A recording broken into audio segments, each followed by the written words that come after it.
What's going on, guys? I'm Bear Degidio. We are back with another episode of the Jaxxon podcast. I'm sitting here with possibly one of the toughest, I would say most incredible fighters we've ever seen to grace the octagon in the UFC. Newly Hall of Fame inductee, one of the most insane accolades and careers that you will ever watch on YouTube if you guys have not seen it. I'm also sitting here with the greatest co-host of all time, Rampage Jaxxon. Rampage, we have a very special guest, his first ever podcast. Okay, the Jaxxon Podcast Discord asked, we delivered. Ladies and gentlemen, boys and girls, UFC Hall of Fame inductee, Robbie Lawler!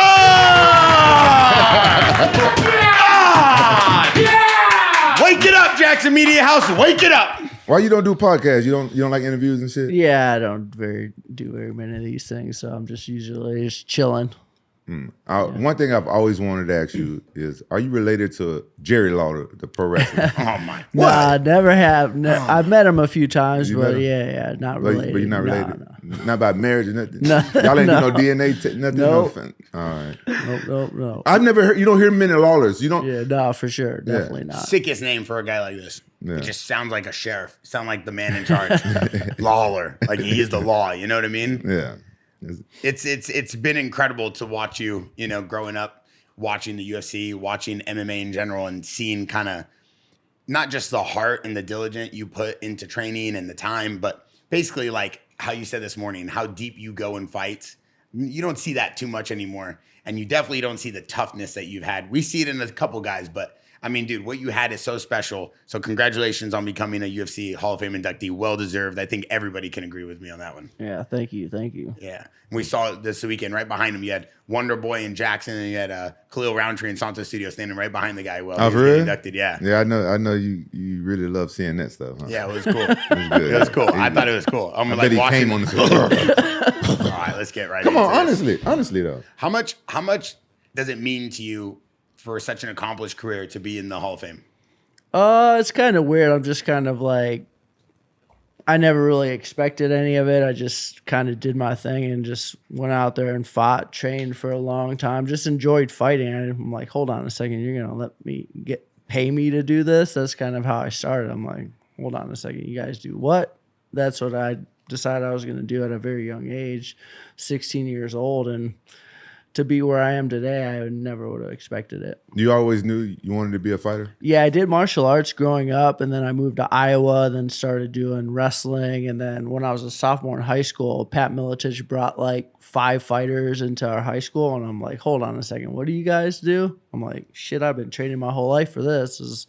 I didn't tell anybody that's what I was going to do, but I knew. Wow, that's crazy. That's crazy. I wanted to be a fireman or a pro wrestler. Pro wrestler? Yeah. You would have killed it at that. Yeah, I love it. You've had like so many great fights, 3 fight of the years.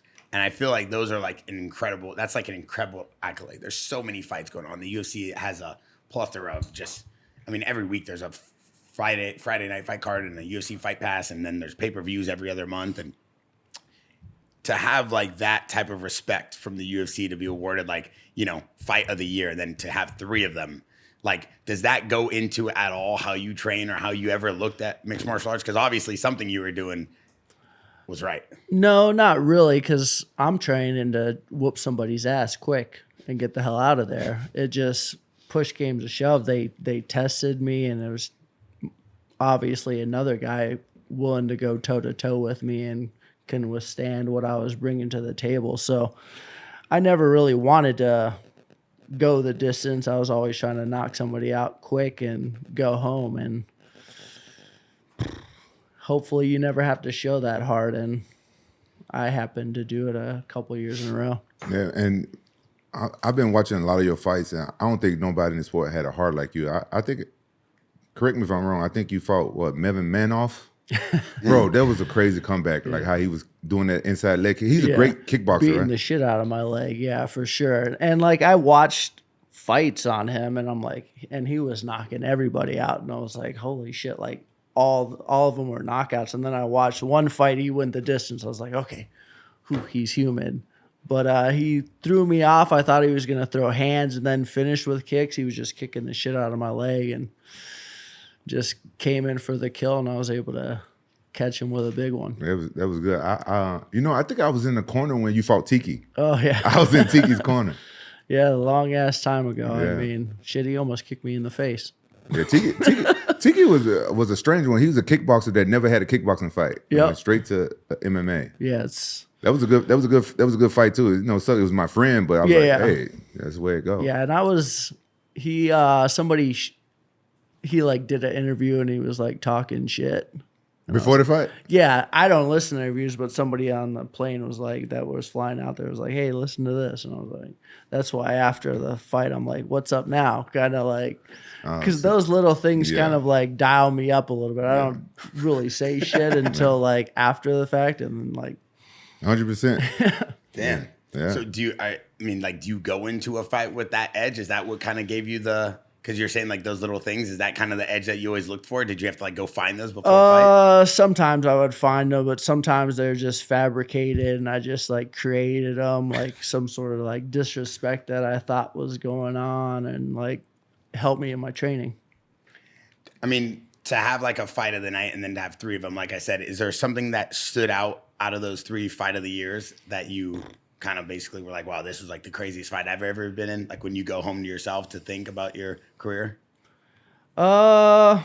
No, it's just who I am. Like that's why I was able to do this for so long. I just enjoyed fighting. I enjoyed like that moment. I felt like it was like out of a movie like Rocky 4 or whatever, where it's like, let's freaking go.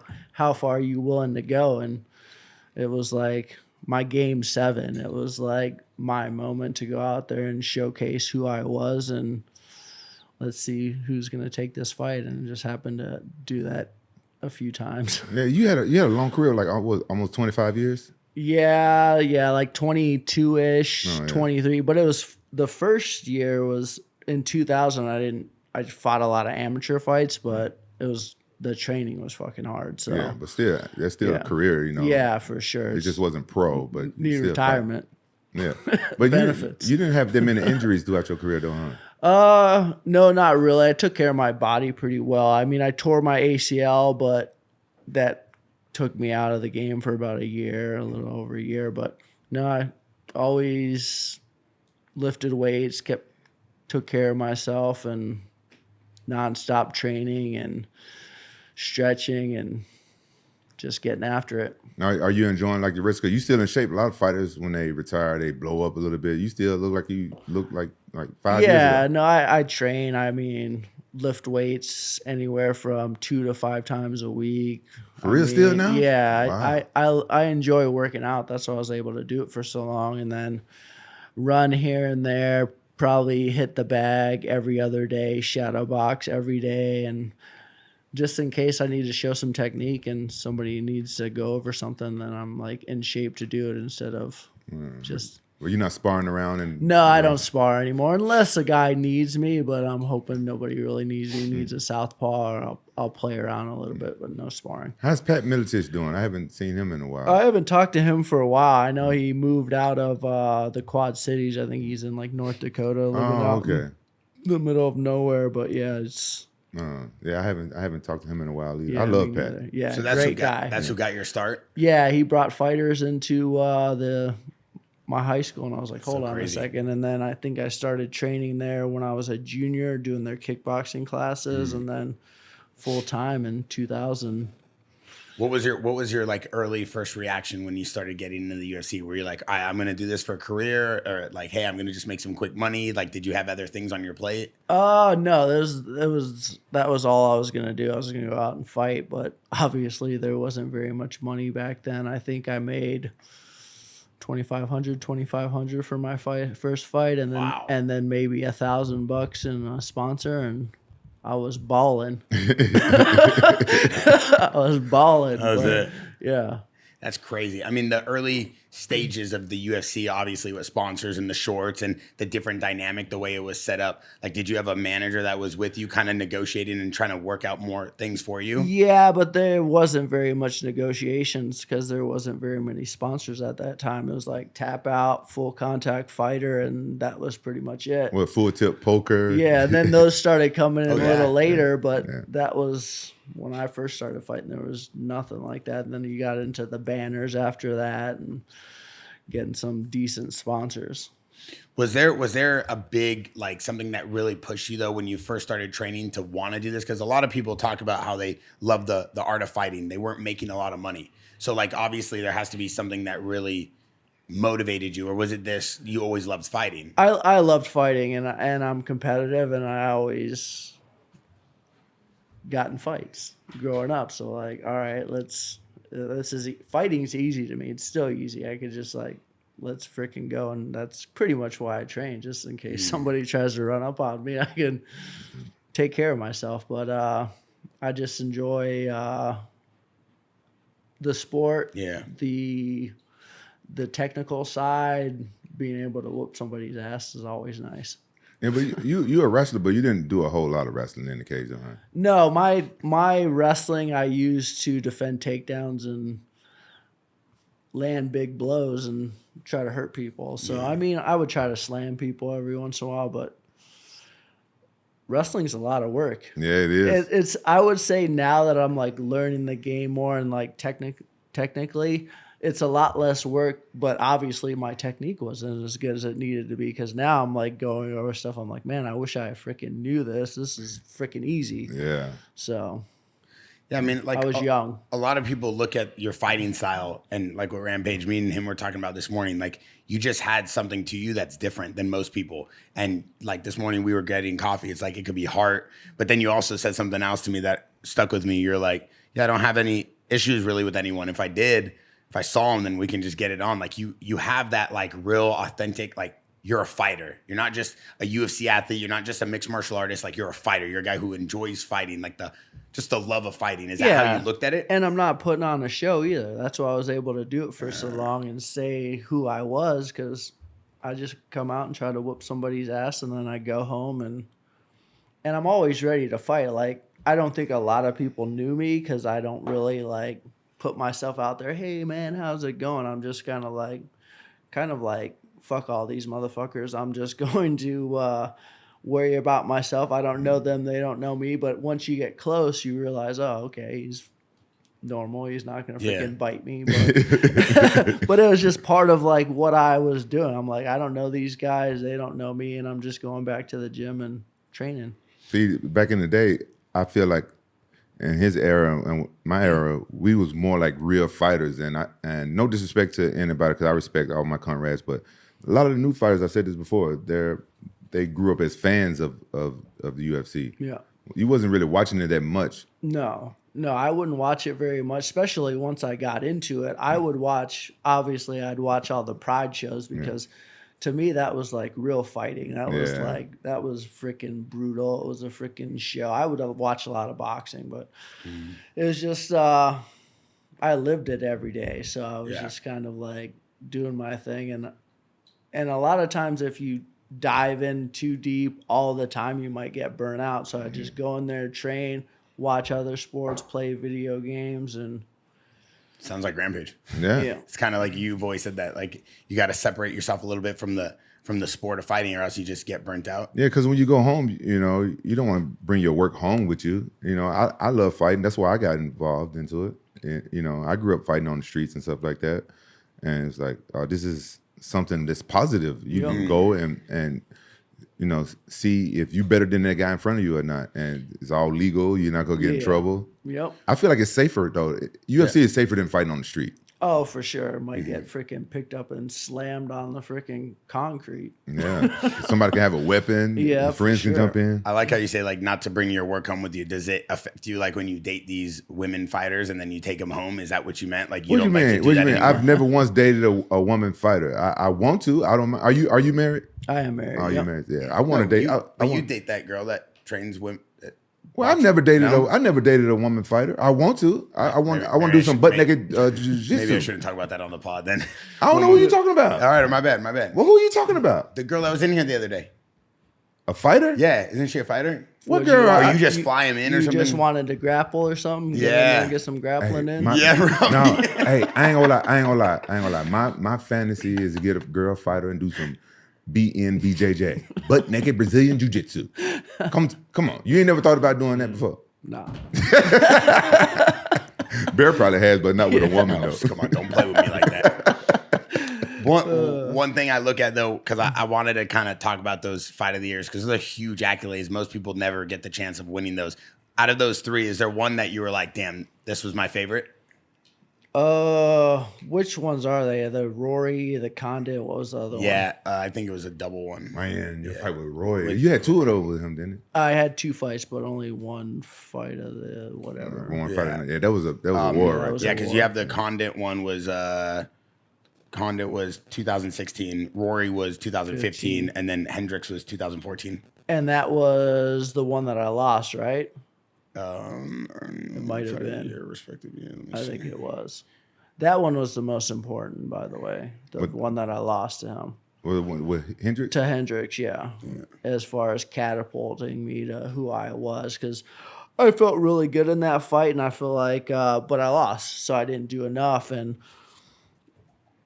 I feel like I won the fight to him against him, but I lost the freaking competition. He freaking out-hustled me and won certain situations. But then I lost that one and then just got right back on the horse and freaking fought in May and then fought in July and then got the title fight again and ended up beating Hendricks. And that's kind of, then I took a break, but it was that 2014 that got me to the Rory fight. And that was the one that everyone will remember. Man, how did you beat Hendricks the second time? Was it decision, split decision too. It was, he was definitely wrestling me this time. Last time he didn't wrestle me. He just stood up. And I think the first fight, I think he realized he doesn't want to stand up anymore. That's kind of like what I want to do to people, kind of put them in a situation where they think, oh shit, this is like real fighting. Yeah. Like we're actually,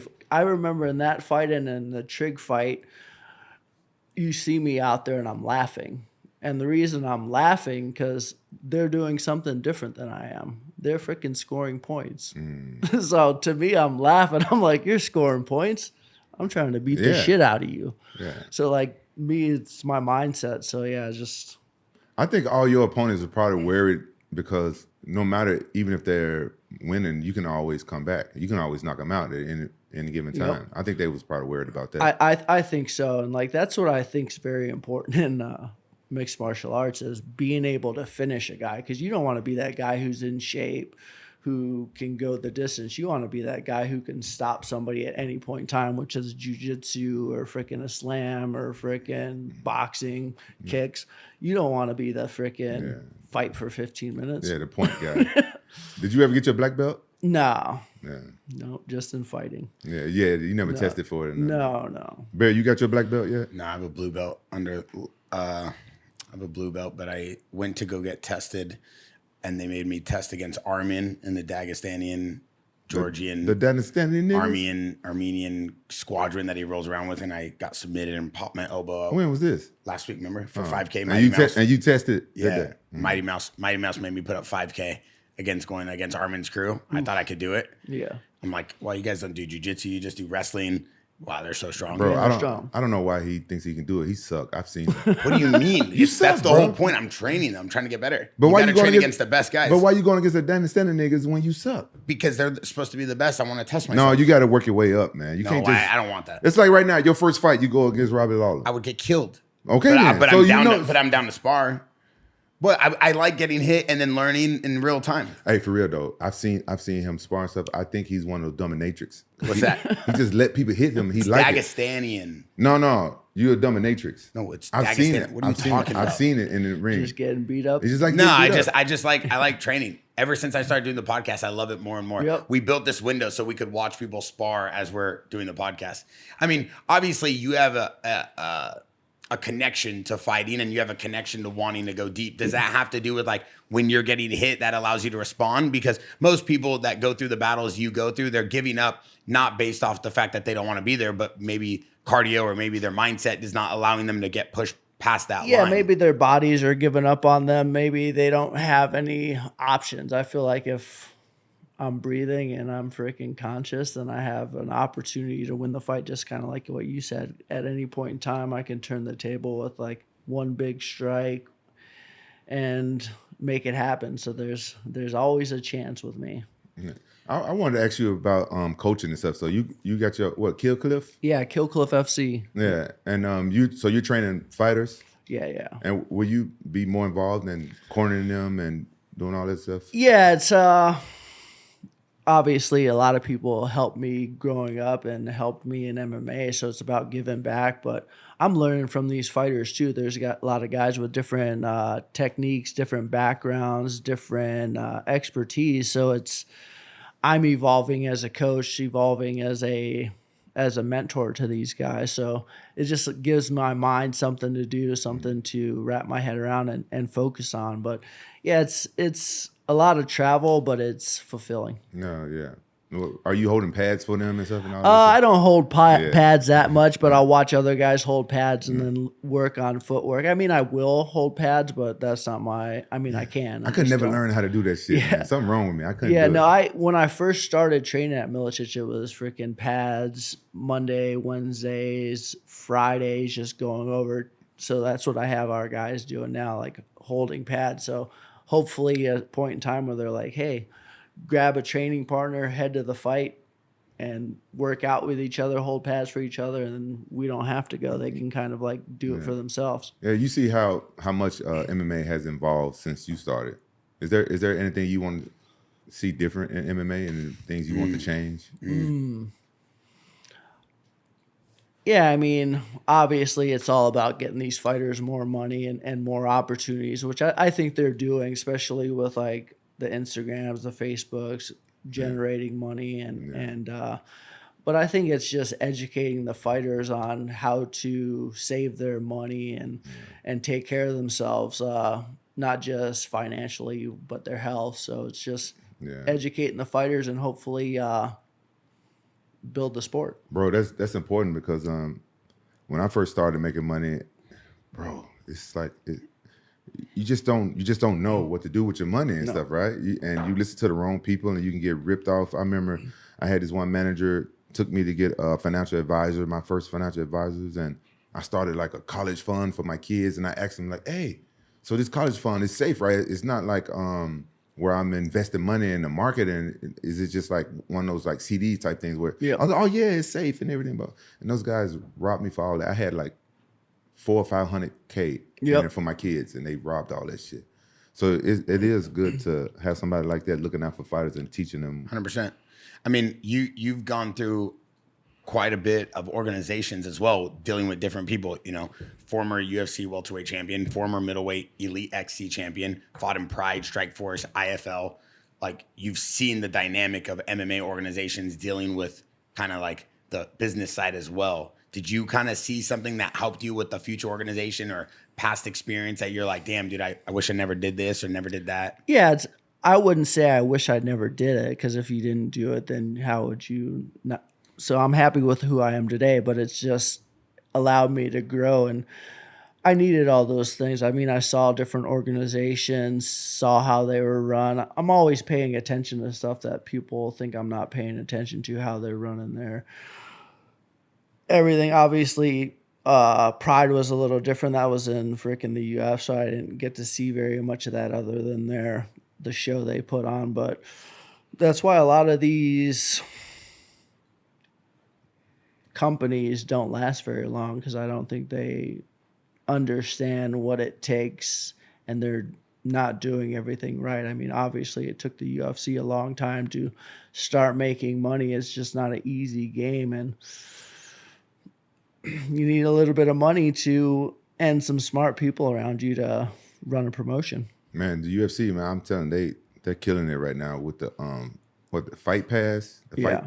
They're killing it. I asked Dana, like, hey man, give me some of those points when you replay my fights. And like, nah, fuck you. And now they're taking over boxing. You seeing that shit? No, for sure. They're once you understand the business concepts, they're just taking that model and bringing it to boxing. Who knows what it'll be after that? Once they conquer boxing, then they're gonna take that, and that's kind of what businesses do, is just figure out ways to make stuff better. Yeah, the boxing community kind of wear it right now because Dana's he's proven to be one of the best promoters, right? And it's different. I think the excitement of something different coming into the sport is definitely helping Dana right now, and what they're trying to do. They're like, hold on, what are they doing? Like, because boxing's been set in how they've been doing stuff for so long. Now they're like, oh shit, like we have to worry about something. Yeah, I think honestly, don't kill me for saying this. I think Jake Paul kind of like turned the tide in boxing. I think he did that. Yeah, I think that I don't think there's anything wrong with saying that. Listen, he could have chose any sport that he wanted to go out and compete against and like become something in, and he chose boxing, and he brought a lot of limelight to it. I feel like except like soccer, basketball, football, yeah, pretty much combat sports. Yeah, I just felt like he did something that's I think everybody's gonna reap the benefits of, which is showing that boxing's cool, combat sports is cool. You should go do it. It elevates everybody wanting to compete and watch and look. And I think good attention is good attention. I wasn't really generating watching interest. Yeah, I wasn't really watching boxing anymore until Jake Paul started during the pandemic.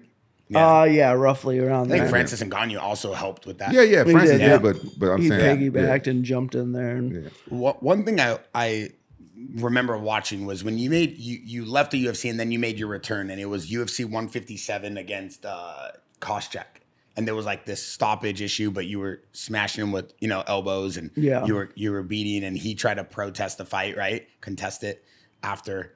What was the dilemma with that fighter? What happened? Can you walk me through that fight? And why did you end up coming back too? I want to know. So what happened was the UFC had just bought Strikeforce, so like they had my contract, and like when they bought my contract, I was excited. I was like, now I'm going down to freaking 170 where I should be, and fighting all the guys that I had been watching for 5+ years, and just kind of like.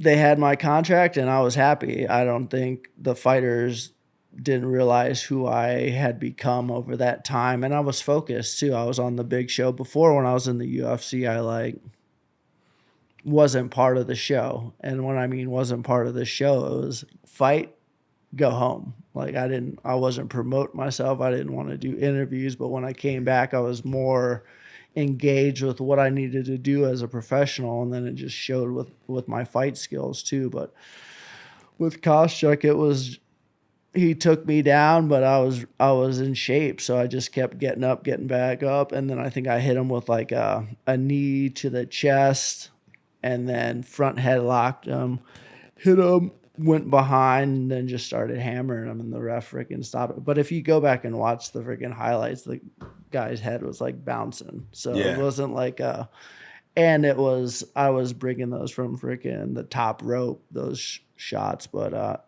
probably a good stoppage. I'd still be punching him.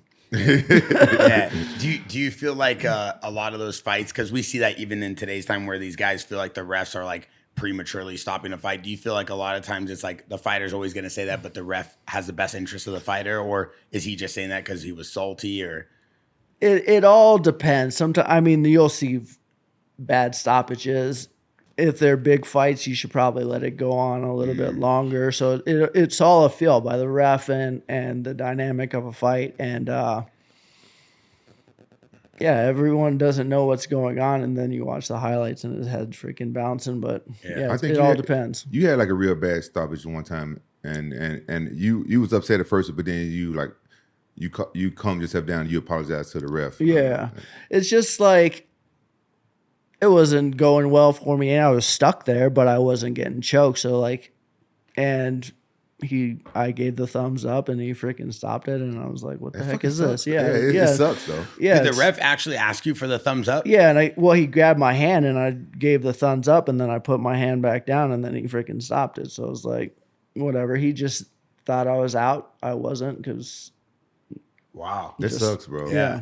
Did you go into that fight knowing that it was going to be a tough fight, or did something go wrong? Or oh no, it was just picked him up, slammed him, landed some big shots, wrestled, had lactic acid build up, and freaking he locked in a choke, like a side choke, but I wasn't choking, because if you go back and look at all my fights, I tap. I'm not trying to go to sleep. Same. Yeah, I don't. Did you end up ever having words after with the fighter? No. It is what it is. It's just sport. I mean, Hey, when you and Rockhold joking around and he's choking you, do you tap or you let him put you to sleep? I told him when everybody was here I'd go to sleep. I wouldn't tap on camera to him. So you go to sleep with Luke Rockhold? Yeah, because I don't want him to get that on heard camera. It here first. I'll go to sleep with him. I didn't want him to get that on camera. You don't want him to get that on camera? No. So you don't tap? No. You just go to sleep? For him, yeah. Oh yeah, I knew it. I had to. You were here. You saw what you heard he was it. You heard doing. it here first. You saw what he was doing. And then after the Koscheck fight, you ended up going and you fought. That was the Rory McDonald fight. Was UFC 167? Yeah, well, I fought one in between Strikeforce, right? No, I fought one in between that. It was Bobby Volker, kicked him in the face, knocked him out, and then I fought Rory, my third fight in the UFC, and that was, I think that was when. Oh GSP, yes, because the Strikeforce welterweight champion, he backed out, and then they gave you Bobby, right? No. That was so when I was back to the UFC, Strikeforce was done, so I came back, fought Volker. I'm not sure who I was supposed to fight. You fought Volker Musty? No, but you were supposed to fight the former Strikeforce welterweight champion. Oh yeah, Safferty. Yeah, I forgot. That was the Strikeforce guy. I knew somebody got hurt. They were promoting that you were going to fight their best guy or the new contracts. Yep. They were merging. Is that what they did? They merged all the talent. They just go to you and they say, "Listen, we bought Strikeforce now. All of you guys are on UFC." Yeah, well, the ones they wanted, and the rest they got rid of. Yeah, I'm guessing. Wow, that's crazy. Yeah. You never turned down a fight, huh? They tell you to fight somebody, you just said. Yeah, I'm just kind of like whatever. I let my management take care of it, but like I don't really care. But I do like to fight people that I feel like I'm going to be tested. See, that's the heart of a true fighter. Because what makes you train harder, makes you feel better. It makes you train harder. Yeah, it's a test. It's like. But do you feel like all the fighters in today's time want that, or do they just want more of the pay-per-view fight? Or I don't feel like a lot of fighters have that type of mindset or mentality. You know, some of the guys come here and they tell me, "Oh, I don't want to fight a guy that's under top 10 and stuff like that." Some guys they can be under top 10, but that'd be a real tough fight for you. Just styles. For sure, and you have to realize the UFC is trying to put up stylistic fights for the fans. So I feel like if you take those fights, put on a good show, you're going to get where you need to get anyways. Yeah. Who did you fight in Pride? Joey Villasenor. I remember. Yeah. How did you like the crowd over there? Well, I was in the U.S., so it wasn't even the real deal. It was the first fight in the U.S. when they were basically coming over here. I think to try to sell it to the UFC. Yeah. So then I was the first. So I didn't even get to do the cool stuff where they like bring the freaking fighters up. I was in the holding area about to walk out. So yeah. And they didn't have the head stomps or nothing like that either. No. But I did fight with head stomps in Hawaii. Oh, for real? Yeah. So those. Yeah. Was that Super Brawl and Icon? Yep. Yeah. How was that? It's fight. It's good. Yeah, it's just fight. It is. Like, all right. God, this guy just scraps. Yeah, I'm like, it's a true fight. Like, yeah. So like, I had fought like I don't know 3 weeks before that in IFL, and I was in a front headlock position, the bottom guy, and I'm chilling. Then I freaking wrestled out and whatever. So then that same thing happened in that fight. You're not hanging out in the front headlock position when you can get kneed in the head. Yeah. So I'm like, see ya. So there's no resting there. Yeah. And the training wasn't different, huh? No, training wasn't different. You just know that there's different rules. So like, okay, you're not safe here. So that's crazy to have to think about that in real time, right? To keep bouncing from the different rule set. That's amazing. Now, you didn't care about fighting in the ring versus the cage. Well, the thing is I wrestled too. I wrestled at colleges. I wrestled at high school. It's not like I was freaking kicking those guys in the face. Yeah. You know, like experience, take them down after I kick them. You know what I'm saying? It's just like understanding like the aspects and like being able to turn this off, turn that back on is just. Yeah. After the UFC 167, that's when you had that fight with Rory. You won via split decision. Did you already know him going into that fight? Did you guys have any? That was a rematch. No, that was the first. That was the first time I fought. That was the first time. So what happened was I fought Volker on that fight, and I think he fought somebody on that fight, and he was the #1 contender. So quietly in a text to Dana, I was like, "Hey, I want to fight that guy." Oh wow! Because he was next in line. If I beat that guy, then I'm the guy. Would Dana respond? Kind of like, okay, we'll see, kind of like business, but Yeah. he knows. So Rory is very tactical, so he could make it boring. But if you think stylistically, I'm a guy who gets in your face, so that's going to force him to fight. So it was good for me. Yeah. Going into that camp, did you bring in any other fighters to help you with that? Oh, no, I just happened to have a guy who was pretty close to him as far as striking wise. And like, I remember in that fight, like, this guy's got the best jab in the business. And I was like, best jab in the business? I didn't care, but it's just a jab. It's just a jab. If I can't like maneuver around a jab, and there's obviously other things, right hands, hooks that I need to, you're like, oh, this guy's got a good jab. I'm like, okay, like that doesn't bother me at all. So. Yeah, MMA jab. Yeah. So Who was telling you that? I had to get just this guy who was pissing me off, like just, and I was kind of like, okay. Yeah. Like I've been, and I had been fighting, like training with like Tim Sylvia, who's freaking 6'6", freaking heavyweight. Like you trained with Tim Sylvia? Yeah. Well, when I first started fighting, 2000, I thought maybe I'd have to fight somebody like you. So you have to freaking Like, back then. Right? He's right up back then. It's like, shit, I'm gonna have to fight somebody who's 265, 280. dude. So it's like I wasn't getting into the sport to fight guys my size only. I didn't know. So it was everyone trained together. Yeah, I mean, like going into that, what's so crazy about your career is I feel like it's just like one banger after another banger. It's like no easy fights, no random names. So then you go from that, you also have another fight, and then you fight Matt Brown on UFC Fox 2014. And that was like fight of the night as well. That was like an incredible fight. He's game, huh? Yeah, he is. And he's actually pretty freaking smart with like some of the little tricks he was doing. And like, What would he do? he's just like little foot sweeps, he's crafty. That's why he was able to fight for as long as he did and get to the level he was. He actually has more than just toughness. People think, oh man, he's tough. Yeah, he's tough, but it's more than toughness in the sport. Yeah. Do you feel like the toughness, because obviously we claim that for you as well, but your skill is so phenomenal. The strategy, your technique, obviously we see you coaching at Killcliff. You love the game, so you're a student of the game always. But do you feel like the toughness sometimes gets overplayed? Because I feel like during the Pride era, you always say like, oh, everybody thought this guy was so tough, so I just went in there and brawled. Like you didn't care. No, I didn't like, care. Yeah, so like do you feel like the toughness sometimes now in today's time with UFC, with everybody being so equally matched in jiu-jitsu and striking, that toughness maybe plays more than it used to, or does it not? I think it's always going to play a factor in an actual battle because push comes to shove. What happens when plan A gets stuffed? What happens when plan B gets stuffed? Now, who are you? What else do you have? Are you going to go to different aspects? Are you going to able to change your game and adapt? And a lot of times you have to be tough to adapt, and you have to actually be smart enough to, oh shit, that's not working. I better try this, try that. And that's usually how toughness comes about. Yeah. What about you? Do you feel like, do you see a lot of these guys in today's time where you're like, damn, this guy's winning strictly based off the fact that he's like tougher than the other guy? Or do you feel like it's not really? I like fighting tough people. You know, I feel alive. I like tough fights. Yep. Like even when you're sparring with these guys and you're getting ready for Rashad, do you feel like your toughness factor, like your X factor, being this guy who is known as just always wanting to brawl, is playing a big part in your training right now? Well, who, me? Yeah. Being a tough guy? Yeah.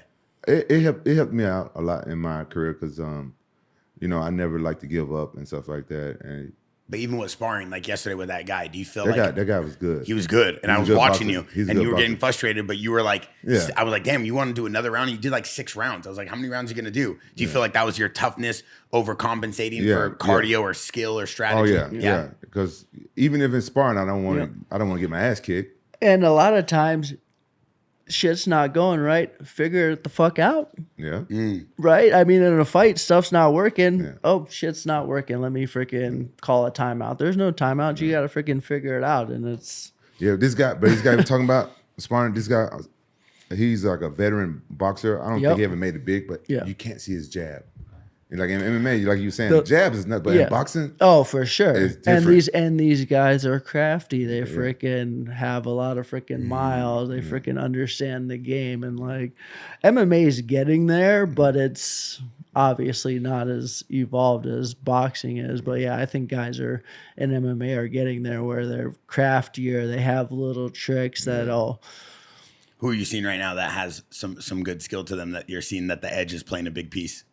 I mean, there's obviously Topuria is freaking really nasty. He's good. He's got good hand speed, but he has options. A lot of times when you're fighting, I can do this. If he does that, I do this, and it's just the technical side of it with his physicality. I think physicality plays a huge role because it wouldn't matter if he had plan A, had plan B, if he does this, if you couldn't hurt somebody when you get to those spots. And that's what he's able to do. He gets to his spots, you fuck up, and he freaking makes you pay.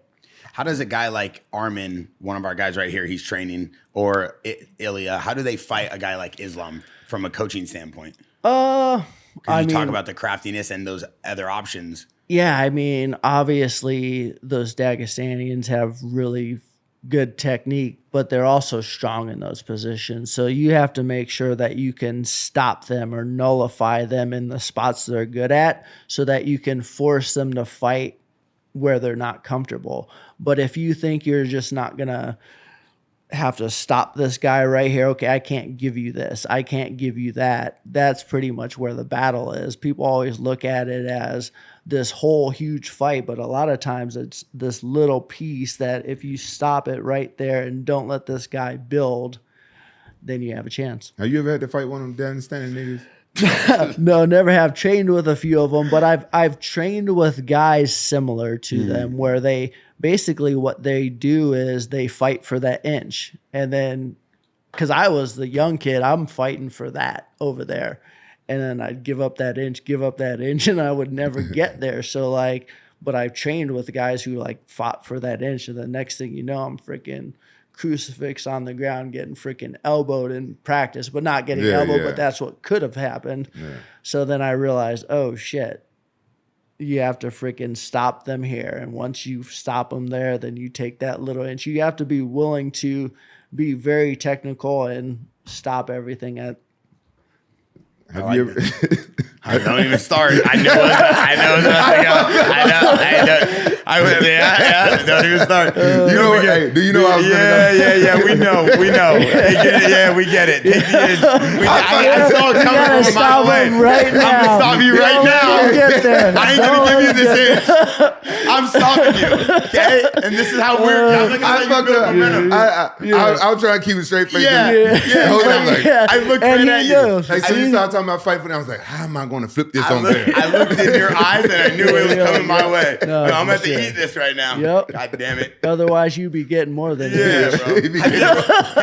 Have you ever been mistaken for a Dagestanian because you have like the same beard structure? No. Are you biracial? Yeah. What would you mix with? Filipino, Indian, Irish, black. Are you trifecta? Yeah, I'm American. Bro, I always wanted, right? Ever since I'm like, he ain't no white motherfucker. Yeah, no. I thought you were maybe half Dagestanian or something because you have that beard. You have that vibe. Have you always had my this? Mom's Filipino and Irish. My dad's black and Indian on his mom's side and white and black on his dad's side. So it's kind of... But you were born in the U.S. San Diego. What do you think? San Diego. No, I was just because your dad was a Marine, right? Yeah. Yeah, so I was just wondering. Sometimes they're born on bases in other countries. Can you tell I'm mixed? Not a chance. You can't tell? No. Yeah, a lot of people can't tell. What do you mix with? Native, Nigerian, and Irish. Irish? Nice. Yeah. Oh, there comes your temper. There you go. Now that makes sense a little bit. Yeah. So after that fight, this is the big one. You have the UFC welterweight championship fight, the rematch against Johnny Hendricks. UFC welterweight champion, UFC 181. A lot of people were hyped about that fight because of obviously your past experience with Johnny Hendricks. What was that fight like? Kind of walk me through him as a fighter, what it felt like being in there, because people don't ever talk about Johnny Hendricks, but you're fighting banger after banger after banger, and Johnny Hendricks was a dog. And he was knocking people out too before he got to me. So he's a high level wrestler. One thing that I'm like really strong. He's really freaking strong. You think he was stronger than you? I don't know about that, but he's freaking. but he's really freaking strong. Yeah. So it was like I had to make sure my technique was where it needed to be, and he obviously his wrestling's a high level. So I had really good coaches, King Mo. Oh shit. Yeah, so he was helping me out, but they freaking wrestled at the same school. So the technique side of it was like, and my coach Kami Barzini was like, Wait, you recruited someone who wrestled? No, they happened to be at American Top Team where I was training, and they were okay. helping me freaking get ready for them. Hey, he goes single leg up to the waist here, and here's what he does, and here's the technique, and there's just go over these techniques every day, go over these techniques, so that those positions were no longer his positions, they were my positions, and I could be in shape and strong in those spots, and then I could once again stop and not let him get the ball rolling, because when you have these guys who are big and strong get on top of you playing the game that they play, then you could be in trouble. Was he one of your strongest opponents, you think? Yeah, I think so. Just a pure brute too, like just technical but stronger than most. King Mo, is he a good guy when you meet him? Yeah, because he never liked me. Yeah, no, for sure. Who knows if that was part of the game? No, he really. When you talk about his baby mama on a podcast. That's now. That's years removed. Oh. That's years removed. Like I'm real petty. I am. We call him Ram Petty. Yeah, I'm petty as fuck. His new nickname is Ram Petty. But I was wondering. He told me why he didn't like me. Yeah. But I was like, why? Yeah, what did he say? Oh, he said King in the Cage one time. He came up to talk to me, and I was talking to 4 white people, and I like ignored him. Ooh. So he might be petty too. So you guys could be the same. Yeah, so I'm a fucking baby mama. Most people that don't like each other is because they're both the same people. Yeah. So you guys are you probably look at like each King other, Mo. you're like, oh.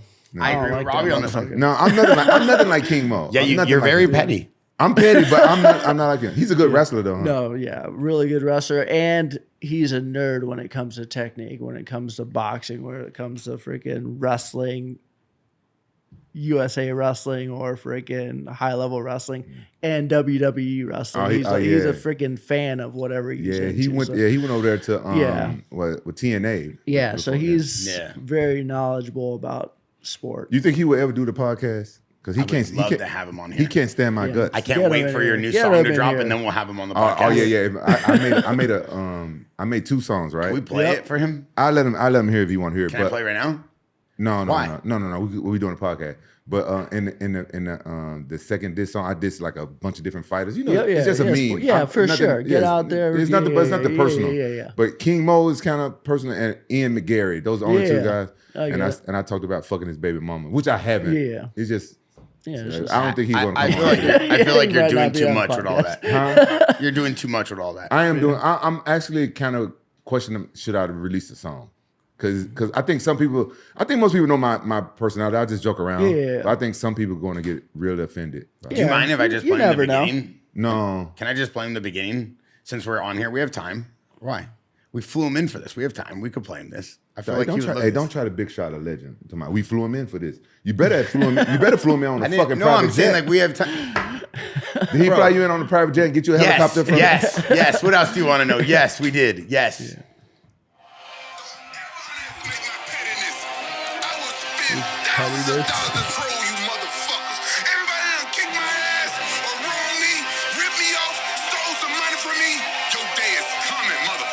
I have no idea why I said that.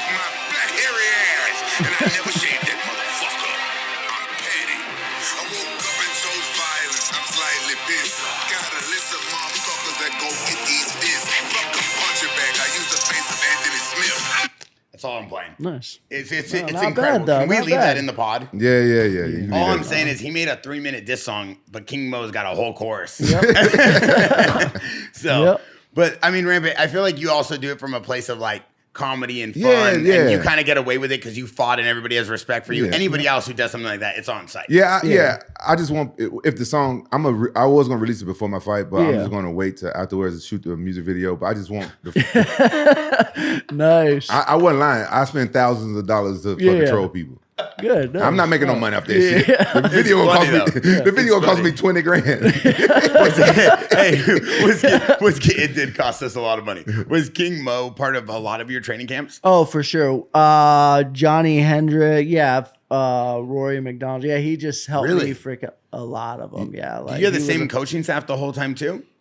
I did, yes. Once I came in there, yep. Who was it? Kami Barzini, who helped coach at Oklahoma State, King Mo, Cattell Cubis, Matt Pena, my boxing coach, and my buddy Hoagie, who everyone's probably like, who's that guy in the corner? But yeah, those guys were the ones. Oh, you got a guy named Hoagie. We got a guy named Yogi. We do have a guy named Yogi. That's our boxing coach. That's Rampage's current coach right now He's good. He's for good his coach. big fight. Yep. Have you ever thought about doing any boxing? I mean, I've thought about Bare it, knuckle. but you never know. But No, they want him to fight Yeah. bare knuckle against Mike Perry. Yeah. Oh, against Mike Perry? Yeah. Bro, Mike never Perry's a say beast. never, Yeah. never, but you know. Never as say far never. as- Oh, What's your price? I ask a lot of people this. What's your price? Yeah, I don't know. You know, you haven't thought at about least it? $2 million. Yeah. You never thought about it for bare knuckle?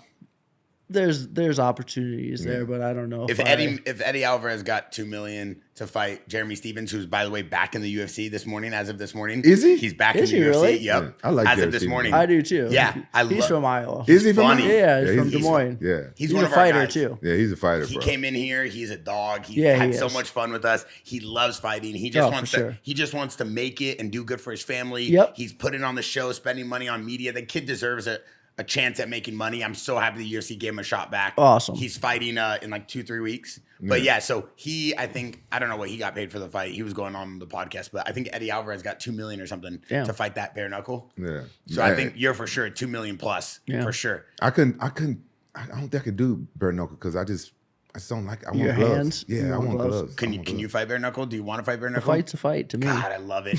Would you fight bare knuckle? I mean, never say never. I love that. So if the price is right, maybe, but Yeah, it's got to maybe. make sure the price. It's mainly the money's got to be right. But fighting, you're Yeah, down always. and coming out of retirement, putting in that work, freaking focusing on something that I stopped focusing on for but you a still year train and a half. actively. Yeah, I 4 train, or 5 but, days a week. but at Kill there's a Clip? difference between freaking getting ready for He a don't, fight he and don't just know. He don't know. No, I don't know. That's what I want to hear about. and just training. So like I train to be sharp in a couple spots, be freaking strong, but like to actually put in a training camp, it's work and it's time away from coaching and my business and away from the family where I still focus on myself anyways. Like I eat when I want to eat. My wife's like, hey, what are you having for dinner? I'm like, well, I have food right here that I'm eating. So it's just little, fighting is a very selfish sport. 100%. So do you feel like if you had to come back to, or if you wanted to come back to fight bare knuckle, that what type of a camp or what type of timeline would you need to get back into shape or to be ready for a fight like that? I don't know. It's all about staying sharp, getting in decent sparring. But is that a normal camp because it's bare knuckle, or is it longer or shorter? He hasn't thought about it. Why are you drilling him? No, because I don't It's know like you how do want you to make money off him or some shit. because how do you no, let's be honest. I'm sure the audience wants to know this too. How do you train for a bare knuckle fight? Like So he's one of the brightest minds we've seen, and he's a dog. He would There's tell us- different. It's 2-minute rounds, I think, and Like a sprint. but yeah, exactly, which makes it easier. It all depends. So like I can train and do everything that I used to do, but it's the recovery. So like, how long will it take me to recover? If I go hard on Monday, what can I do on Tuesday? What can I do on Wednesday? Oh, wow. Those types of things. So I can be freaking sharp when it matters, but it's finding the time to get the right work in. For bare knuckle, you don't train or spar with no gloves on, right? Like you don't hit pads with no No, they're gloves gonna on. spar with I don't gloves even on. like sparring with MMA gloves. Really? Yeah, because especially if I get tired, because then I use my body more, which means harder punches. So it's like I don't want to accidentally, the guy moves, I'm heavy-handed anyways. They move this way, I freaking a little tired, I can't control it. I rather spar with the freaking 16s. Have you ever knocked some of your sparring partners out? I've beat up a few here and there, but yeah, it's just It happens. it happens. I watched a short the other day. Someone got like knocked out at Kill Cliff, and you walk over to help him out. It was like a flying punch or something like a knee. Yeah. What was that? Yeah, I think he came in with a flying knee and freaking got caught with a big overhand right kind of wait. situation. I think I saw that. Is that Yeah. Keith Lee's brother or somebody? Yeah, Kevin Lee. Kevin Lee? Yeah. Yeah, I saw that. You saw it too? Yeah, that shit went viral. Yeah. Yeah. What was it he did. doing? What was he doing? I don't know. Kevin's Kevin, first of all, he's a guy who hits hard too. He's heavy-handed too, and I don't think he can control himself because I've sparred with him in like warm-up rounds within the past 2 years, and I'm like, he hit me with something, and I kind of like looked at. He didn't know I was thinking this. I'm like, is this guy trying to fuck me up? And then he hit me again, and I was kind of like, okay, I just need to protect myself because he can't control his strength. He only has not doing shit and fifth gear. I hate sparring those guys. And I'm like, okay, guys. that was heavy. It's just how he is. Just certain guys. But once again, I'm a vet, so I could kind of like process all those things. 6 years before that, we'd be fighting. But like as a coach, and I'm like, okay, like where I'm just. I would hate to get that look from a guy like Robbie It's just Lawler. processing the information and realizing who you're dealing with. Bro, I don't know how you deal with that because still that would like flip a switch inside me. Yeah. I'm like, oh, okay, we going now. And then we just. I watched it yesterday on you. The guy barely hit you, and then you were like, yo, one more round. And then the guy, you hit him a little bit, and then he was down to go another one. Like, I was like, that's insane watching like a vintage Rampage come back out. That's my favorite part of sparring. Yeah. I mean, training, sparring. What That's is- my sparring. That's my favorite part. Really? Yeah, that's my favorite part. Honestly, because I want to ask you this too. I watched you in here, and it seems like you're able to. We had a crowd in here watching for him, right? And it seems like you're able to completely shut it off. But then, right when the round's over, you're laughing and having fun. And then, right when it starts again, you're completely shut off. How do you do that? How do you switch in and out? I don't fucking know. Like when you say it was a crowd watching, that's news to me right now. I didn't fucking know. Yeah. Like, I love fighting. Every time I fight, I have tunnel vision. Are you like that? I don't even see the referee. Yeah. I would say I do see the referee just because he's a part of it, but like, and the reason I say that in the Rory fight, when he hit me, I wanted to make sure Big John wasn't stopping the freaking fight, even though I was wobbling. I'm like, hey, I'm good, just so you know. My legs are a little fucked up, but my mind's there. So. Yeah, I never know. That's crazy. Yeah, I have like tunnel vision when I fight. Like I don't remember like who refs the fight and stuff like that. It's just me. It's just me and my opponent every time. And when as soon as the bell ring, I just look at his chest and I look nowhere else for the rest of the fight. So an instant classic, obviously, is the rematch with Rory, and then we were talking about the Johnny fight. So first of all, when you won the title split decision against Johnny, the 2014 December 6th UFC 181, walk me through that like final round. Walk me through kind of that, and then I want to talk about the Rory fight after that. So I knew the fight was close, so I just wanted to press and kind of like impose my will, defend takedowns, because he was wrestling the whole time. Even though he wasn't controlling me on the ground, he was putting me on my butt, and I was in like a chest lock position. So I just went after him, went there, tried to freaking kick him in the head, freaking punch him as many times as I could, and stuffed a few shots, was beating his body up from the top and in a front headlock type-ish position. And so I'm listening to the scorecards, and the last judge that said it was 49, whatever, it'd be 46 or whatever. And I was like, okay, there's no way in hell he won 4 rounds. So I knew I won. I just knew. I'm like, because you're listening to the scorecards kind of like dialing in. I'm like, okay, there's no way in hell he won 4 rounds. So just when it happened, it was just kind of like all the hard work paying off. And you remember not so much, you remember all the people that helped you and helped you train, and freaking sparring partners and those types of things, and how long it took you to get there, more than it was like I did it. It was like shit. It was more of a we did it. Yeah. It's got to be a crazy feeling though when they put the UFC strap on you though, huh? Oh yeah, for sure. Is that like one of your best moments?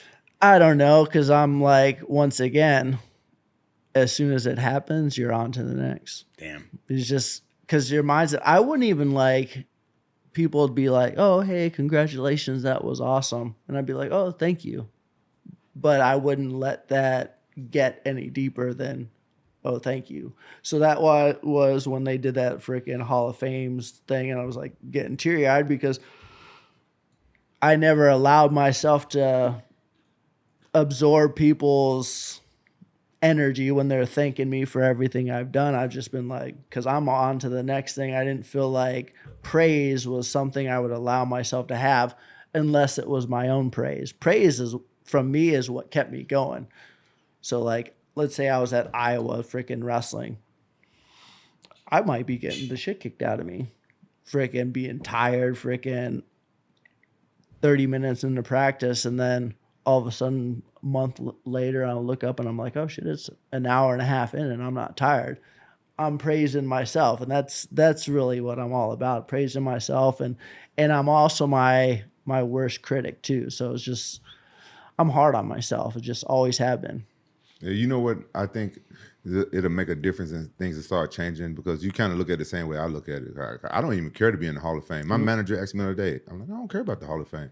But maybe when I have grandchildren and they've said, oh, my granddaddy used to fight in the UFC or used to be champion, I think that's when I feel a little bit different. Like, oh, yeah. When I was a young whippersnapper, I used to be, yeah. Whippersnapper. What? Well, you never heard? Snapper doesn't work anymore. It's none of your fucking business. And then going into that rematch with Rory, obviously there was a lot going on there, and people talk about the fights and people talk about the promotion. They talk about one of the best welterweight fights in the promotion's history. Dana White calling it that as well. Did you feel that? Like, did you feel that even yourself? Like, did you give yourself a chance to look at that fight and be like, damn, we just put on a show for the ages? Even then, no, not really. I was just kind of like, okay, that was a hell of a fight. Whatever, my lips messed up. Whatever. On to the next. On to What do the you mean, next. whatever? That was Because a you battle. don't. Now I look at it and it's different, but because when you're striving, you can't. And once again, I'm going into that same phase right now. It's like, congratulations, you're in the UFC Hall of Fame, whatever. But now what? Now what? I got to continue to evolve, continue to get better, continue to grow as a person.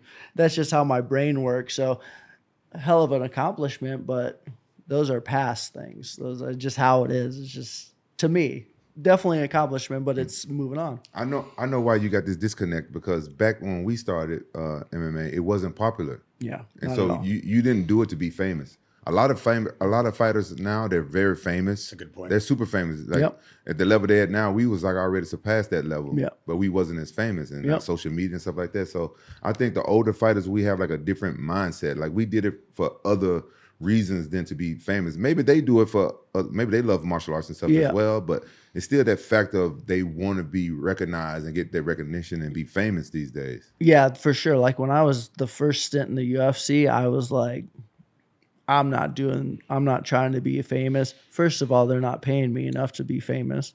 Yeah, it's less privacy. Right? Yeah, that's right. all it is. The more famous you get, the less Exactly, privacy you have. Bear's famous now since he's done his damn podcast, and now he's so happy he got male groupies. That's all that's all he care about. He's so happy about the male groupies. He got guys coming up to him, asking him for pictures and offer to buy him drink, even though he don't drink. And, he do those what's those drinks you do? The mocktails. We went to a bar. Rampage goes, I have my favorite. They bring this little pink lemonade Shirley Temple looking thing. And I'm like, what is that, Rampage? He goes, I only get these when I'm by myself or my friends. I'm like, all right, let me try one virgin. So that's how that happened. It's a rumor. Yeah, don't believe shit he say. So ESPN voted it the best fight ever in MMA history in 2017. It was an ESPN poll. They voted that as the best fight in the history of the UFC. Him and Rory? Yeah. Oh, for sure. Yeah. And then what I think made it really good was like in between rounds, after I had been hurt, he was bleeding and freaking we had that stare down on freaking. So like even in my mindset, it wasn't how the fight was going because I rewatched when it. you pulled that up, played on I the TV. was felt like he was running from me. Like in my mind, I'm like, this guy's fucking running from me. And I freaking looked at him like, are we going to freaking fight or not? And that's kind of like why I spit on the ground, kind of like, let's freaking go. You thought Rory was just running around the like cage? in that last, but he was being tactical, obviously. Yeah, but me, I'm like, let's freaking fight. So you wanted a dog. You wanted a dog. That's crazy. I always wonder. I thought you were doing that more of like, yo, this is like, I didn't know that's what was going through your head. That's what's going in mind. Let's go. I'm freaking here. Yeah, that is. Yeah, we'll pull it up too as we're talking. All right, so right here we have the greatest fight of all time, courtesy of ESPN poll in 2017. Robbie Lawler versus Rory McDonald, Part 2. Robbie, you're in the middle of this cage. You're willing to literally, it looks like, die for this fight. Like, there's got to be something that switches on when either he hit you or you went into this saying like whatever it takes. Like, what was it? It's just I put in so much work, and it's like, first of all, I'm the co-main in this. So that even leading up to this fight, they don't realize how hard I was training. I was the bigger guy and I was the co-main. Ooh. So, and I was the champion. So I was motivated during my freaking training. Cause once again, when I fought at my best was when I was fighting for respect. Well, you feel like they disrespected you by making you a Well, co-main? I mean, it could have been something that I created in my head too. But wow. First of all, usually the heavier guy becomes the freaking, is the main event. But I'm like, okay, Aldo has been champ for a while, but then guess what? That week, Aldo goes out, then they do an interim title, and it's still for that freaking the main event. Yeah, so they I'm should've like, moved okay, you to the you know main. what I'm saying? Yeah, But once again, and this all these little things freaking add up over time, and I'm competitive, and I never really said anything. It's just used it as fuel. Yeah. He does have a good jab, though. I see Oh, it, for man. sure. Really good jab. Yeah. He's crafty, and he comes from a freaking gym where they're freaking very smart and tactical. Like GSP had a good jab. Same type of stuff. Oh, he's from that gym? Yeah, yep. Oh, I didn't know that. Damn. Faraz. Did GSP, when he left the welterweight division, did it ever upset you, or did it? Yeah, did because part I of was you training wish- my whole life to fight him. Well, my MMA career, I'm like, oh, that's the guy I'm getting ready for. So it upset you? Did you ever hit up Dana like, yo, give me that fight? No, I because he would come when he was ready to come, and I don't think when I was at my best, that wasn't a fight that a lot of people wanted. Do you think? How would you? I mean, obviously everybody thinks they would win, but how do you think you would have done against GSP? Yeah, I think it would have been a good fight. I'm obviously, Yeah. we're past that point now, but yeah, I mean, but I was, once again, is it fair? He probably just looked at me as somebody else, and me, I'm training for that guy. It's just a totally different mindset of, I was hunting him basically. It was- He probably felt it. He's like, I'm getting out. I'm out. I'm cutting out early. I mean, he's considered probably top 3, if not the greatest of all time. Is there something specifically that you would have really had to focus on? You feel like if you had to fight him? Yeah, I mean, obviously takedown defense, and he was stronger and tactical than most people realize. But once again, I'm training and created a body, and especially at that time where I was ready for that shit, and I was had something else that other people had. Yeah, keep it Like, plain, Wayne. I was going out there to try to freaking hurt somebody, and that definitely. What from your mindset, being like, you know, obviously you're an owner of Kill Cliff, that's your gym, and you have amazing fight talent that comes out of there, and you're still training people there, and you know, what is it that you look at as like a coach that you think, not from a fighter standpoint, as a coach standpoint, that made GSP so explosive and have so much technical skill when it comes to wrestling, that he was able to be that dominant? I think he obviously messed around with his gymnastics, which is like a lot of explosive. It's almost like basically a basketball player playing basketball all the time. They're jumping all the time. They're doing this. So even though he's freaking strong. You've seen him do the freaking iron cross or whatever. He's explosive. He's flexible, and he dots his I's and crosses his T's. He's freaking I've seen him very dialed in with his training and everything. I've seen him do stuff that I've never seen in other fighters. Well, he was the first one jumping out of pools and shit. Yep, no, for sure. He's BJ just Ben did that. he's I just saw like him do it first, is what I'm saying. he's just like a high level guy who I used to put think, the right people around him. Yeah, I used to think that type of training was nonsense, but you see it work. And it works, but it's more like the mentality that it creates too. I'm doing this, that guy's not doing this. I'm doing this, he's not doing that. So you start building a little persona and Before I forget, I want to ask you about your gym. Who is Cliff and why you want to kill him?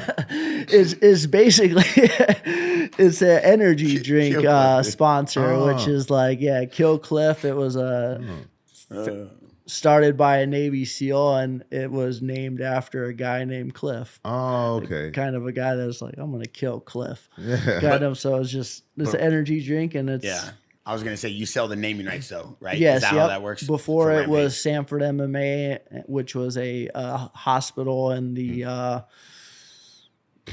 I think just in North Dakota and South Dakota. Well, your gym is a hospital. It was a hospital How big sponsor. is your damn gym? No, they sell the naming rights. So that's like Jaxxon being sponsored by F3 Mercedes-Benz Stadium. Oh, Think okay. of that as, it's okay. That's just how a he makes different money for the gym.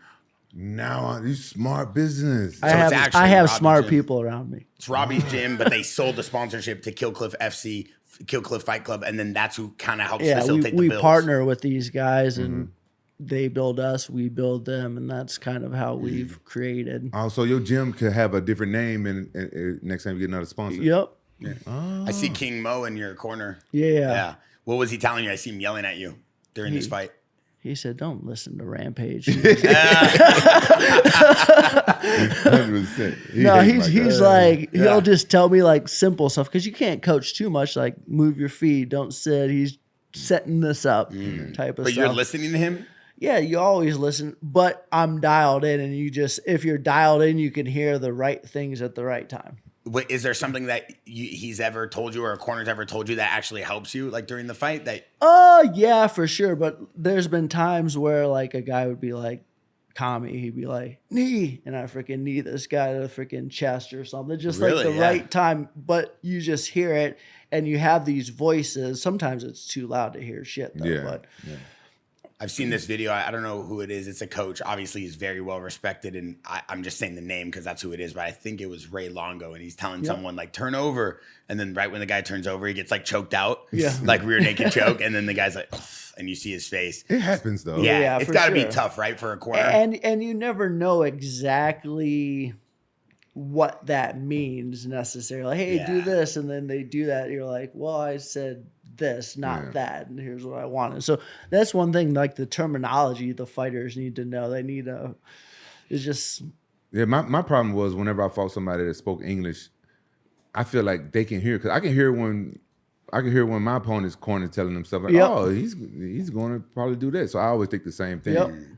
I always wanted them to use codes or something. But a lot of times when I'm coaching and what I'm looking for is hey, he's setting this up. Hey, the right hand's there, circle this way, those types of things, little tactical things, because that guy's in there. You don't want to be like, hey, left kick to right, that's just too much information. Is hey, keep circling this way.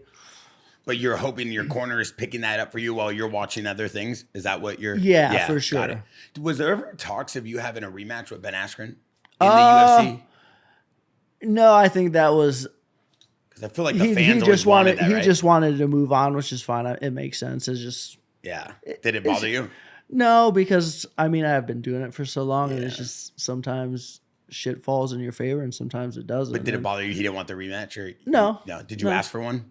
Oh, yeah, but, like, I mean, most of the time, those... Take that freaking win and run. You shared the octagon twice with Nick Diaz, who's a legend in the game. You guys are like pioneers of, being real fighters and putting on shows for the fans like myself who loved watching you guys fight. What was it like fighting Nick Diaz? First of all, I didn't even know who he was the freaking first time I fought him, except Jens Pulver, who's a training partner, like trained with him way back when. So that was probably like 99 or 98 when he freaking knew Nick. And I remember us looking at him and going at the weigh, and I'm like, this guy's freaking skinny. And then I remember my one of my coaches, Steve Russ, was like, hey man, sometimes these guys put on a freaking lot of weight and they fill out. Sure enough, he freaking was big. But more than anything, his boxing was pretty good. And I was swinging for fences. I wasn't refined. And I remember thinking, I don't think any of those punches landed. And, when even though you're throwing and they're just glancing, that zaps the energy out of you. And right away in that fight, he freaking came out and freaking hit me with a freaking 1-2, which I didn't expect. Just boom, boom. And it freaking... It wobbled me like right away. He didn't look like he has power. Yeah, what he has snap. It's what happens right there at the end of the punch.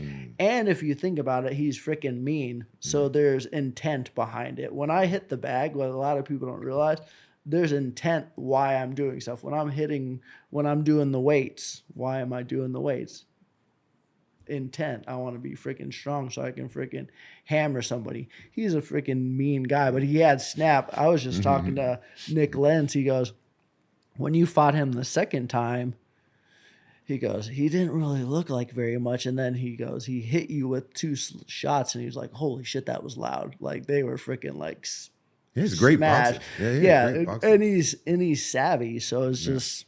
Yeah, him and Nate are just dogs, though. I feel like they come from that same bloodline. Wherever Robbie got his blood, it's in the Diaz brothers too. It's like this, like just they don't care. They want to sit there and bang and put on a show for themselves. And I honestly, I don't even think they care about putting on a show for fans. I think they just want to fight. Yep. They want to get blood on their hands. They want to just get scrappy. You can't teach that. And they're real, so like people respect real. They're not putting on a show. They just showing up who the fuck they are. Yeah. The second time you fought him, did you feel more confident? Did you know what to expect now, or was it still the same? Once again, that was a respect thing. So like I had been a champion right around this time, and he didn't want to fight me. You got good head movement. Oh, you got good head for movement. the rematch.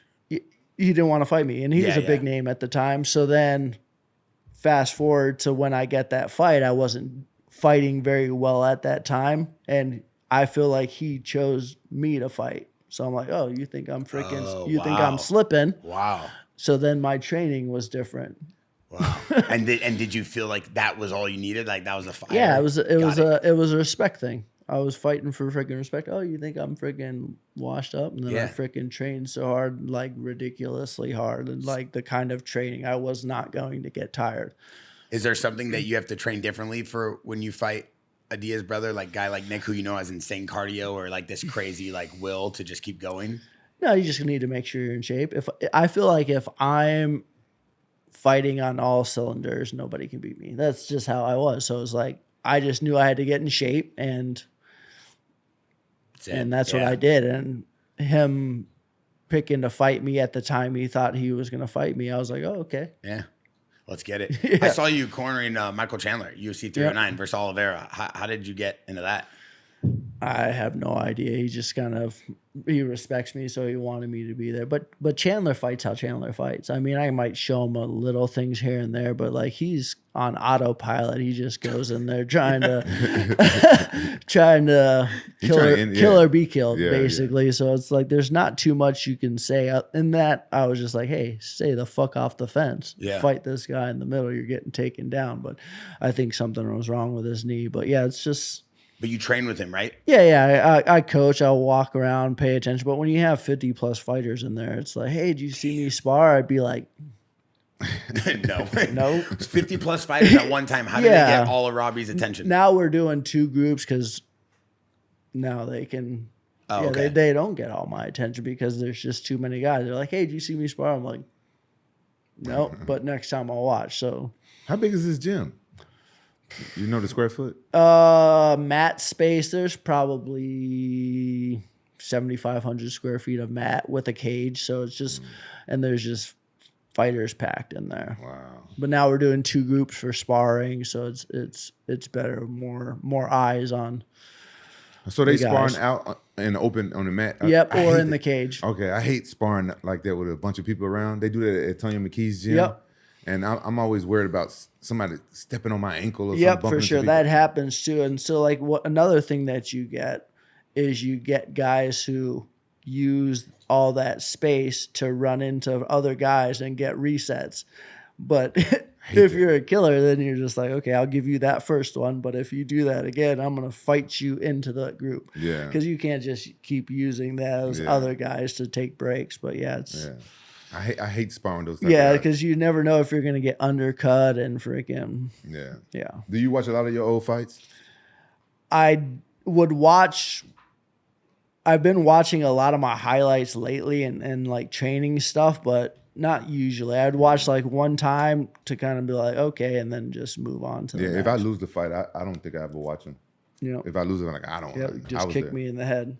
No, I thought you blocked that one. Yeah, I did, but his foot wrapped around and got me. Oh. See, even though I'm hurt, I'm freaking swinging. Yeah. What about the thoughts on Michael Chandler versus Paddy Pimblett? I know it's kind of like a situation where they are looking to build Paddy and his following, and Chandler's gonna put on a good fight. So it's the old versus the new, and hope that's kind of what it is. Yeah, I don't know why they keep doing that. They put the older guy against the younger guy. Yeah, it's a tough one. Yeah, it's a Patty's a big guy too for the weight class. I just saw him last week in Vegas, but Chandler has that power and pretty good wrestling. So it's just, can he put his hands on him and be crafty enough to land a big shot? Yeah, Patty might have like a tough weight cut because he is big. I saw him. big, Like yeah. he makes. Yeah, I think that's what happened with Alex Pereira last weekend. I think people talking shit. I think he had a real bad weight cut. yeah. Do you ever had to cut a lot of weight in your career? I mean, not too bad compared to some, but usually I'd walk up to the fight, usually about 187, and usually like I liked when the weigh-ins was that night or at like 5. I like that time better. Just the one weigh-in. I don't want to. Yeah. I would rather sleep in and then cut my weight during the day. Yeah. Yeah, you had to cut. It sucks when you got to cut your weight the night before. Yes. And sleep like that. Then wake up. That was silly to me. Yeah. One thing I want to say, first of all, thank you for coming on this podcast. I mean, to have you on here, you are literally, I could say this without joking around, the most requested guest on the Jaxxon Podcast Discord. The most requested guest. This is 100% without a joke. He is the most requested guest. You not joking around this time? No, and we say that to every single guest.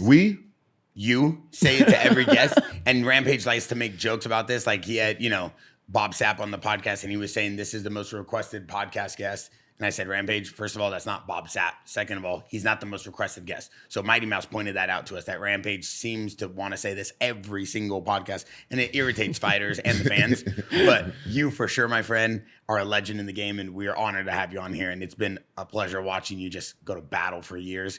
One thing I want to end this with is after your retirement fight, it was a fairy tale KO, right? I mean, you literally put this guy in the ground with like a knee. The guy literally just goes down, and you just win. Like, you win in a way that I feel like all fighters of your stature should go out on, this highlight fairy tale KO. And then, you get to go hang out with Trump in the back, and then like everybody's going nuts, and you leave MMA on the highest note, even though you're still a part of it. But as a fighter, what a like way to just show all the legends of the sport how you should probably go out. Did you at least feel that acknowledgement? Did the president acknowledge your accomplishment? Like, what was that night? Yeah, no, it was a good show all around. Weight cut was good. It was landing some decent shots that I didn't take any shots, which was most important. And he said, now that you won that easy, you're probably not going to retire, is what he said. Trump. You sound like him right now when you said that too. You said it with like that. Like, yeah, that's exactly what he said. He's like, now that you're retired, I don't think you're going to want to retire after a fight like that. But it is what it is. It's more the training that's the hard part, and holding yourself to a high standard.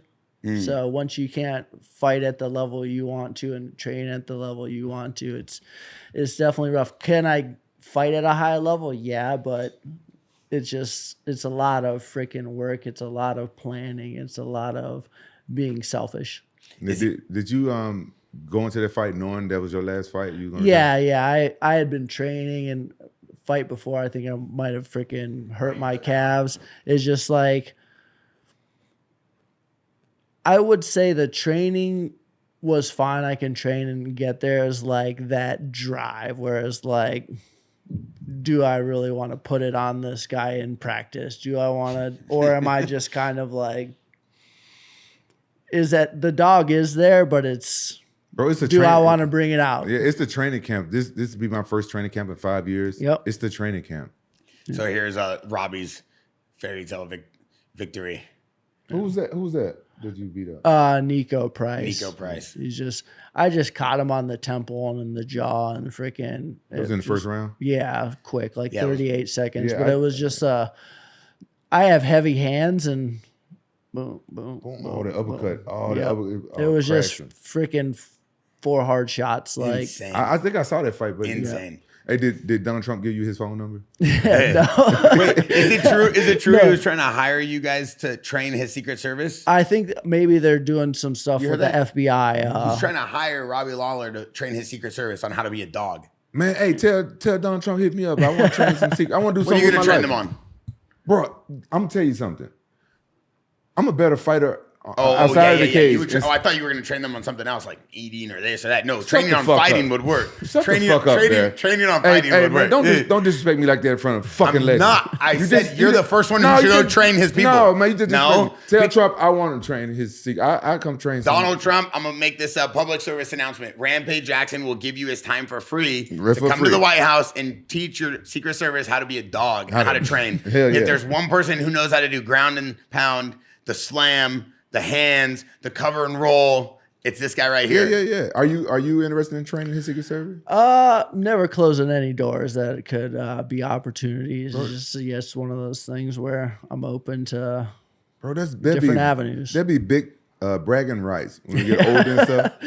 Bro, that would, all joking aside, that would be insane if like one of you guys got to say like, hey, I'm a UFC world champion and I also train the president's Secret Service. Regardless of anybody's politics, that's the president of the US. You're training his Secret Service. That guy's leading our country. That's got to be an insane feeling. Yeah, and you're training him for future presidents too. So it's not just...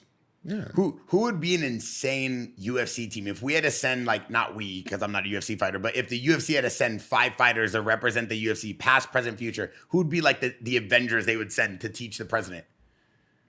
To teach the Secret Service to protect the president? I'd like to go, GSP, Anderson Silva.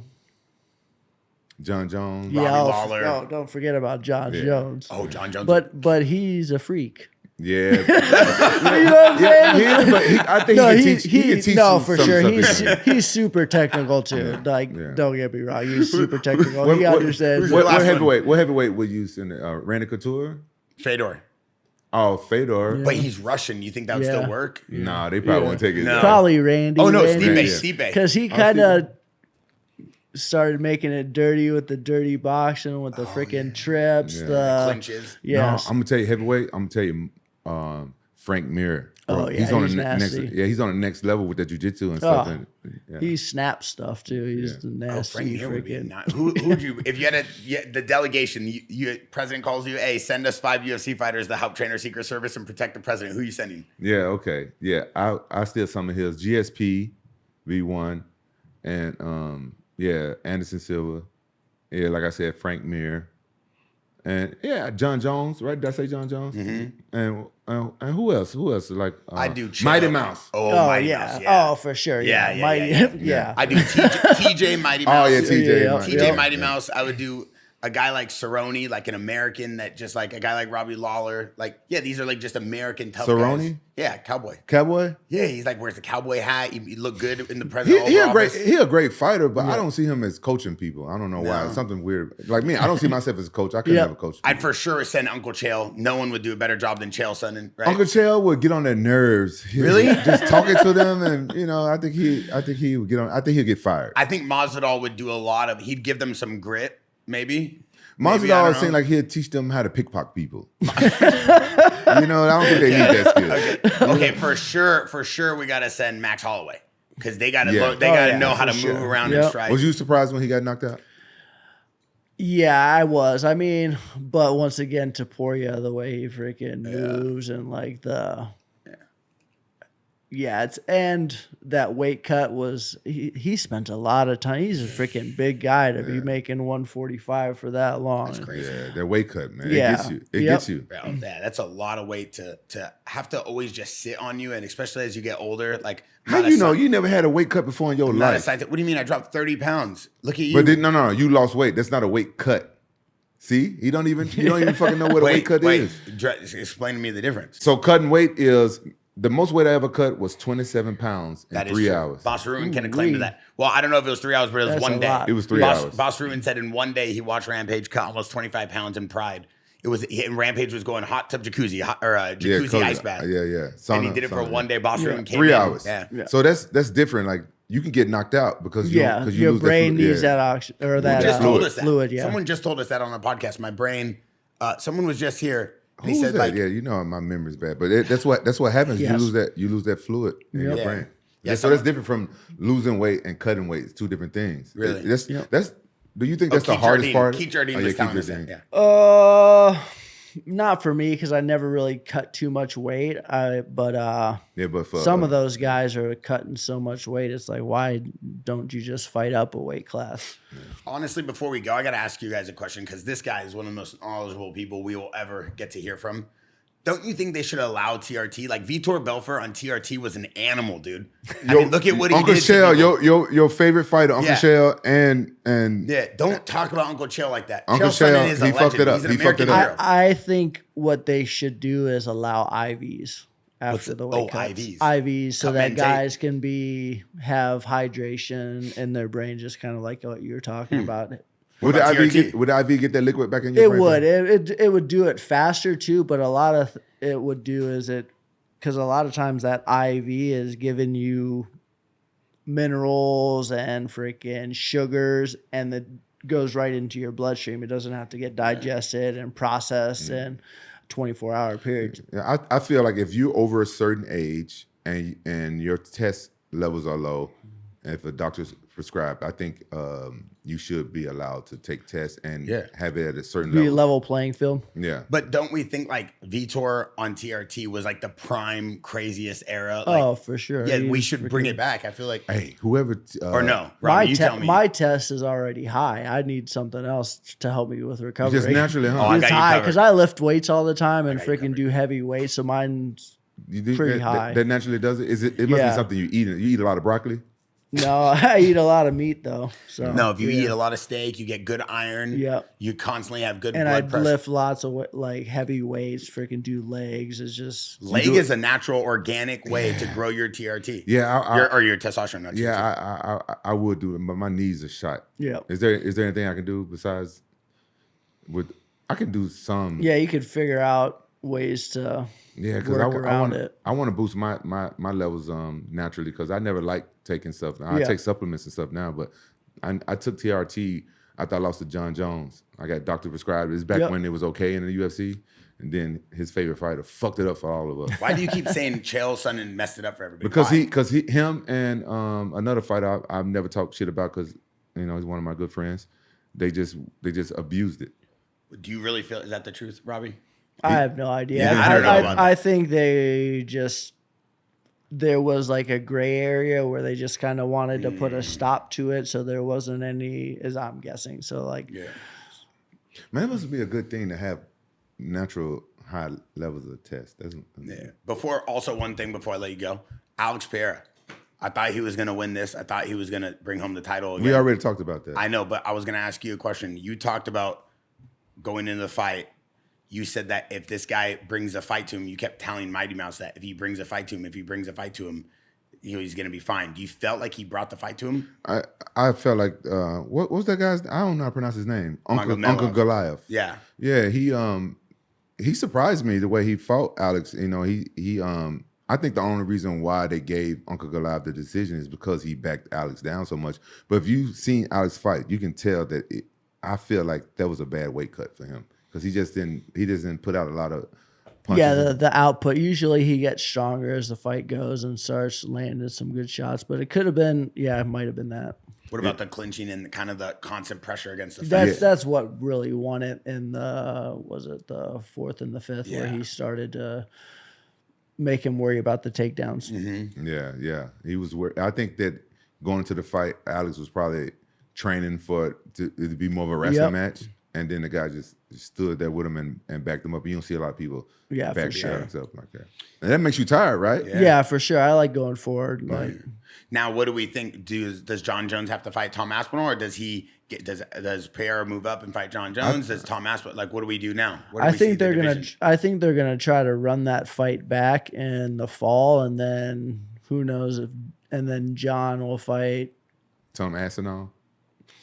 How's that going to go? Somewhere in March. Who knows? I don't think seeing John fight again this year. But really, he's going to take another year. Wow. Dude. Well, didn't he just fight what? Stipe. That was a couple months ago. Yeah. 6 months ago. Was it 6 months already? At least, right? But if you think about it, that was November. It was November. Yeah. Yeah. So he's. Yeah, but John said he wanted $30 million. November 16th. He said he wanted $30 million, right, to fight Aspinall. I think they said they're going to give it to him. I think now they're trying to figure out who's fighting who and when and what card. I didn't want to see John fight Alex anyway. I don't Really? no, I don't want to see that fight because John is not going to stand there and fight Alex. Maybe now that Alex been exposed, but I think a lot of people are going to think they can do it to Alex again. Not right away. He's just going to freaking take him down. Right. I mean, John's pretty smart about his fighting. He's not going to play any games with the guy with that kind of power. Yeah, he's not going to. He could and be fine, but why even allow that to be an opportunity? Yeah. I thought John was going to try to take me down right away when we fought, but I guess he was like, "I'll fuck Rampage and stand up." With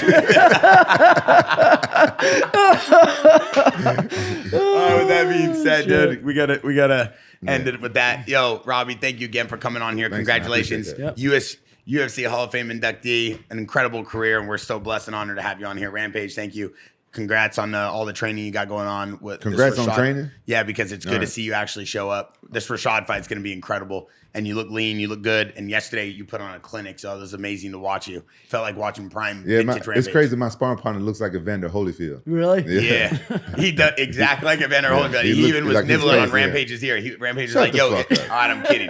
This is Jaxxon Podcast. Thanks for watching. We're out.